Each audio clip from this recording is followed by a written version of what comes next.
পর্যন্ত ডোপ টেস্টের ফলাফল পাওয়া যায়নি।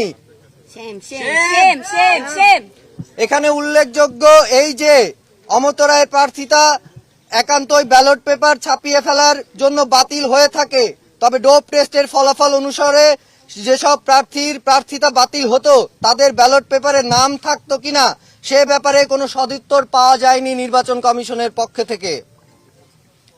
আজ 11ই সেপ্টেম্বর জাকসু নির্বাচনের দিনে সারাদিনে আমরা দেখেছি প্রথম 2 ঘন্টায় কোনো পোলিং এজেন্টদের কেন্দ্রে প্রবেশ করতে দেওয়া হয়নি।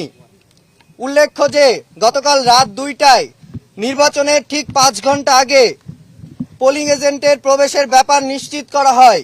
তবুও আজ সকালে বিভিন্ন কেন্দ্রে প্রার্থীদের স্বাক্ষর, পোলিং এজেন্টদের ছবি ইত্যাদি নতুন নতুন বাহানা এনে তাদেরকে অন্তত 2 ঘন্টা পর প্রবেশ করতে দেওয়া হয়।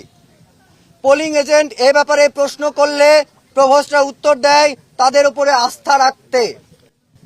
বিভিন্ন ভোট কেন্দ্রে ভোট নিশ্চিতকারী আঙুলের কালি সকাল থেকেই দেওয়া হয়নি। অভিযোগ তুললে কালি নিয়ে আসা হলেও দেখা যায় সে কালি কিছুক্ষণের মধ্যে হাত থেকে উঠে যায়। নির্বাচন বিধিমালা লঙ্ঘন করে বিভিন্ন ভোট কেন্দ্রে বিশেষত ছাত্রী হলে দেখা গেছে একটি নির্দিষ্ট প্যানেলের ছাত্র শিবিরের লিফলেট হাতে হাতে সরবরাহ করা হচ্ছিল।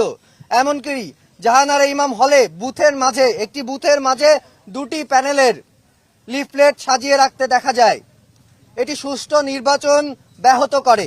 এমনকি জাহানারা ইমাম হলে মেয়েদের মারধরের অভিযোগ পর্যন্ত পাওয়া গেছে। 10% বেশি ব্যালট পেপার ছাপিয়ে এই প্রশাসন প্রহসন করেছে। এমনকি আজ বিভিন্ন ভোট কেন্দ্রে অতিরিক্ত ব্যালট পেপার সরবরাহ করা হয় এবং বিভিন্ন স্থানে পড়ে থাকতেও দেখা গেছে। একই সঙ্গে কাজী নজরুল হলে কার্যনির্বাহী সদস্য পদে সব প্রার্থীর নাম না থাকায় সেখানে প্রথমে বাকি প্রার্থীদের নাম ছাড়াই নির্বাচন চলতে থাকে এবং পরবর্তীতে হাতে লিখে প্রার্থীদের নাম ব্যালট পেপারে যোগ করা হয়।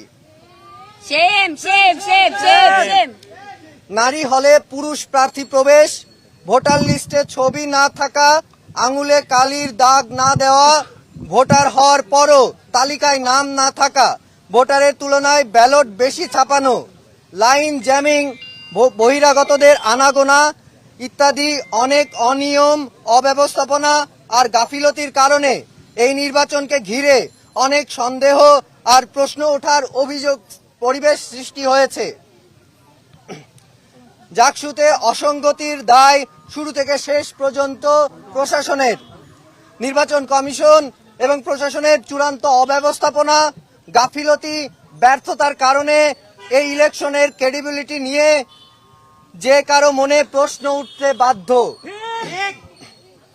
গত কয়েকদিন ধরেই ছাত্র শিবির, ছাত্রদল, বাকশাস, স্বতন্ত্র, সম্প্রীতির ঐক্য সকল প্যানেলই নিজেদের জায়গা থেকে নির্বাচন কমিশনের অদক্ষতা, অব্যবস্থাপনা এবং পক্ষপাত দুষ্টতার অভিযোগ তুলে এসেছে। বারবার অভিযোগ দেওয়ার পরও নির্বাচন কমিশনের আচরণের কোনো পরিবর্তন হয়নি।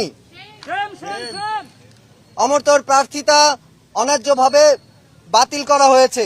এরপর গতকাল থেকে ব্যালট বাক্স নিয়ে হট্টগোল থেকে শুরু করে রাত 2টায় পোলিং এজেন্টদের ঘোষণা দেওয়া, তার ফলে স্বতন্ত্র প্রার্থীদের পোলিং এজেন্ট ম্যানেজ করতে না পারা, পোলিং এজেন্টদের কাজ করতে না দেওয়া, নারী হলে পুরুষ প্রার্থীদের প্রবেশ, ভোটার লিস্টে ছবি না থাকা, আঙুলে অমোচনীয় কালির দাগ না দেওয়া, ভোটার হওয়ার পরও তালিকায় নাম না থাকা, ভোটারের তুলনায় ব্যালট বেশি ছাপানো, লাইন জ্যামিং, বহিরাগতদের আনাগোনা ইত্যাদি অনেক অনিয়ম, অব্যবস্থাপনা আর গাফিলতির কারণে এই নির্বাচনকে ঘিরে অনেক সন্দেহ আর প্রশ্ন ওঠার সুযোগ সৃষ্টি হয়েছে।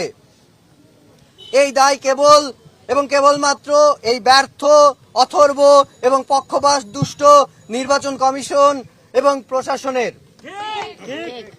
এই নির্বাচনের পুরো প্রক্রিয়াতেই নির্বাচনের ক্রেডিবিলিটি নিয়ে প্রশ্ন তৈরি হয়েছে।